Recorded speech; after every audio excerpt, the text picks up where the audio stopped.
నవ్విన నాపు చెన్నే పండదా అనే ఒక సామెత ఉంది. అలాగే మన మాజీ ముఖ్యమంత్రి జగన్, ఆయనకి ఎప్పుడైనా కోపం వస్తే మీరు అక్కడ ఏం చేస్తున్నారో అడ్డగాడిదలు కాస్తున్నారా అని అంటుండేవాడు. అది ఆయన ఎలాగన్నాడో ఏమో కానీ నిజంగా ఈ రోజున అడ్డగాడిదల వ్యాపారం, అదే గాడిదల వ్యాపారం చాలా లాభసాటిగా ఉంది. ఎందుకంటే ఈ గాడిదల పాలు చాలా రేటు ఎక్కువ. ఎందుకు రేట్ ఎక్కువ అంటే ముఖ్యంగా ఇది మెడికల్గా చాలా ఉపయోగపడేది. రెండోది పిల్లలకి ఈ పాలు ఇస్తే చాలా బలంగా తయారవుతారని చెప్పి గట్టి నమ్మకం. అంతేకాకుండా దీని చర్మం, దీని మాంసం కూడా చాలా దేశాల్లో ఇష్టంగా తింటారు. దీనివలన ఈ వ్యాపారం చాలా లాభకరంగా ఉంటుందని ప్రభుత్వం భావించి ఒక పథకాన్ని ప్రవేశపెట్టింది.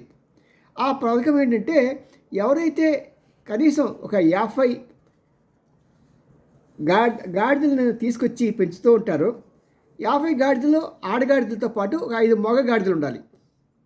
ఈ ప్రాజెక్ట్ మీరు రిపోర్ట్ చేసుకోండి, తయారు చేసి తీసుకొస్తే అది సుమారు ₹1 కోటి విలువ చేసింది అనుకోండి. స్థలము, షెడ్లు అవన్నీ కలుపుకొని దాంట్లో ₹50 లక్షల సబ్సిడీ మేము ఇస్తాము అని ప్రభుత్వం ప్రకటించింది. ఇది ప్రత్యేకంగా గ్రామీణ ప్రాంతాల వారికి చాలా లాభకరంగా ఉంటుంది. ఎందుకంటే అక్కడ పొలాల రేటు, స్థలాల రేటు తక్కువగా ఉంటుంది. ప్లస్ వాటికి కావాల్సిన ఆహారం కూడా దగ్గరలో లభ్యమవుతుంది. కాబట్టి వీటన్నిటి రీత్యా గ్రామీణ ప్రాంతాల్లో ఉన్న యువజనులకి ఇది చాలా లాభకరమైన వ్యాపారం.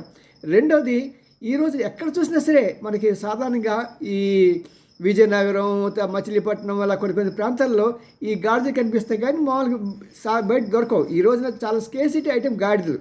ఒకప్పుడు ప్రతి బరువు మోయటానికి గాడిదలనే వాళ్ళు వాడుతూ ఉండేవాళ్ళు ప్రజలంతా కూడా. అందుకని అడ్డగాడిద చాకరీ చేసామండి అని చాలామంది బాధపడుతూ ఉంటారు. అలాగే ఇక్కడ ఈ గాడిదలు ఇదివరకొచ్చి దాన్ని ఒక ప్రయాణ సాధనంగా వాడుకున్నారు, ఒక ట్రాన్స్పోర్ట్ వెహికల్గా వాడుకున్నారు. ఇప్పటికీ ఈ గాడిదల్ని మన మిలిటరీ వాళ్ళు ఏం చేస్తున్నారంటే కొండల్లో అక్కడికి ప్రయాణమైనప్పుడు ఆ మోతలు మోయాలంటే, బరువు మోయాలంటే దీన్ని వాడుతూ ఉంటారు. కాబట్టి ప్రభుత్వం దీని మీద చాలా దృష్టి కేంద్రీకరించి ఈ గాడిదల కాగితాన్ని ఒక ఇండస్ట్రీగా డెవలప్ చేస్తున్నది. దానికి మీరు ఎంత పెట్టుబడి పెడితే దాంట్లో 50%, మ్యాక్సిమం 50 లక్షల వరకు మీకు సబ్సిడీ ఇస్తాము అని ప్రకటించింది. మరి ఇది మంచి తరుణం కదా. ఒకసారి థ్యాంక్స్ చెప్తామా మన జగన్మోహన్ గారికి. సార్ అడ్డగాడిదలు కాస్తున్నారా అంటే నిజంగా పెద్ద వ్యాపారం సార్. ఇప్పుడు CMEN రామ్జీ, సీనియర్ జర్నలిస్ట్, గుడిగట్ TV9 లైక్ చేయండి, షేర్ చేయండి, సబ్స్క్రైబ్ చేయడం మాత్రం. బాయ్.